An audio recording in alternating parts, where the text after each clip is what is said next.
Hello everyone. Today we will start our chapter number 1, simple stress and strain.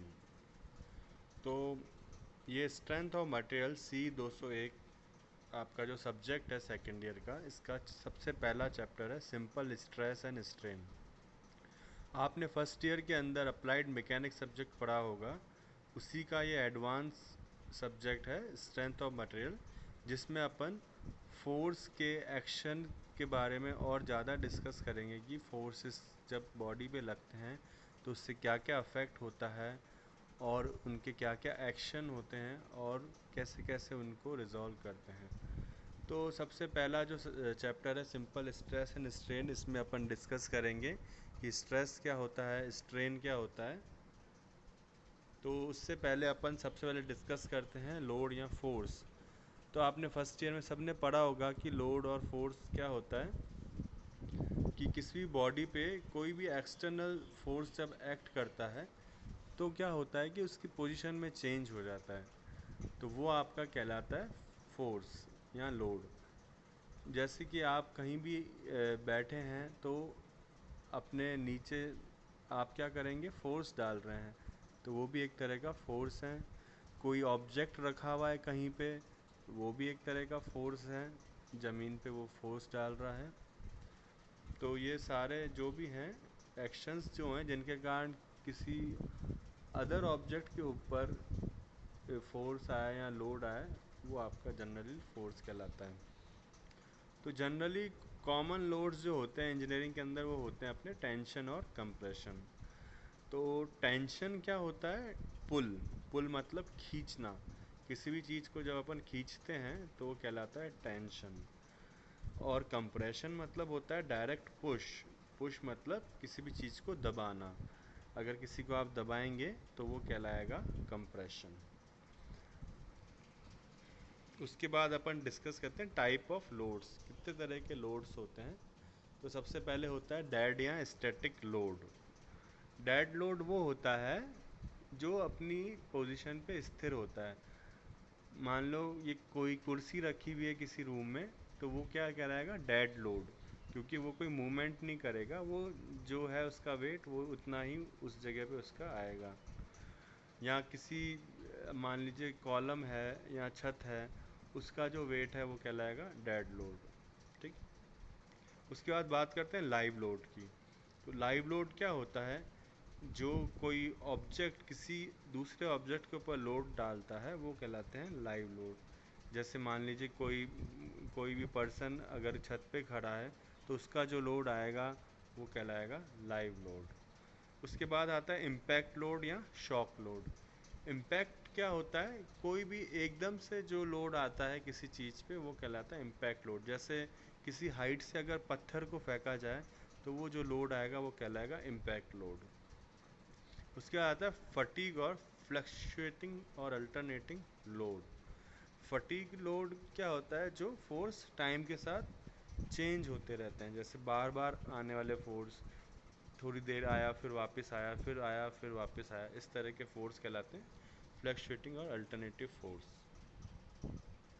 तो अपन बात करते हैं stress की, जो आपके चैप्टर का नेम है स्ट्रेस एंड स्ट्रेन।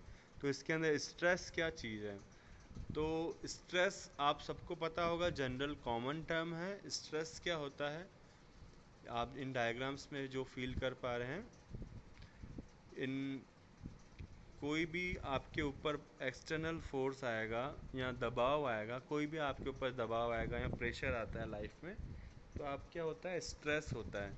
मीन्स आपका माइंड जो है बाहर की इन चीज़ों को अपोज करता है, वो आपका कहलाता है स्ट्रेस। तो जैसा कि आप सेकंड वाले डायग्राम में देख पा रहे हैं कि एक्सटर्नल ऑब्जेक्ट्स या फोर्स आ रहे हैं, उसके कारण आपका स्ट्रेस डेवलप हो रहा है। तो इसके कारण स्ट्रेस जो होगा इंटरनली आपके अंदर आएगा। फिर बात करते हैं स्ट्रेस क्या होता है। तो जब कोई मटेरियल एक्सटर्नल फोर्स पे लगता है उसके ऊपर, तो जो इंटरनली रेजिस्टेंस फोर्स होता है उसके अंदर, वो कहलाता है आपका स्ट्रेस। तो कोई भी ऑब्जेक्ट पे अगर कोई फोर्स आता है तो वो क्या करेगा, उसका इंटरनल बॉडी उसको अपोज करेगी और एक रेजिस्टिंग फोर्स डेवलप होगा, वो आपका कहलाएगा स्ट्रेस। तो स्ट्रेस की जो यूनिट होती है वो होती है न्यूटन पर मीटर स्क्वायर। ऐसा यूनिट जो होगी न्यूटन पर मीटर स्क्वायर, इसका मतलब हुआ फोर्स पर यूनिट एरिया। किसी भी ऑब्जेक्ट के ऊपर जो फोर्स लग रहा है उसकी यूनिट एरिया के ऊपर वो कहलाता है स्ट्रेस। फिर उसके बाद स्ट्रेस की यूनिट की बात करते हैं, तो 1 किलो पास्कल बराबर होता है 1000 पास्कल। पीए मतलब होता है न्यूटन पर मीटर स्क्वायर, और 1 केपीए मतलब हो गया 1000 पास्कल। 1 एमपीए मतलब हो गया mega pascal, 10 into 10⁶ pascal. 1 GPA giga pascal का मतलब हो गया 1 इंटू 10⁹ पास्कल।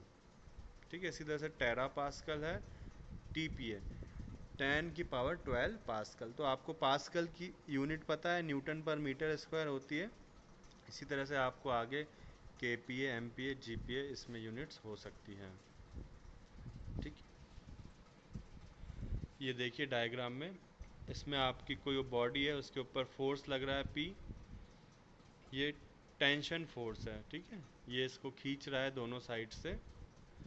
तो इस खिंचाव के कारण आप सेक्शन एक्स एक्स को देखिए, बीच के अंदर इसमें आर फोर्स डेवलप हो रहा है, मतलब ऑपोजिट डायरेक्शन में एक फोर्स डेवलप हो रहा है बॉडी के अंदर। ये आपका कहलाता है स्ट्रेस। मीन्स आप किसी चीज़ को खींचेंगे तो अंदर से वो उसको ऑपोजिट डायरेक्शन में रोकने या खींचने की कोशिश करेगा, वो आपका स्ट्रेस कहलाता है।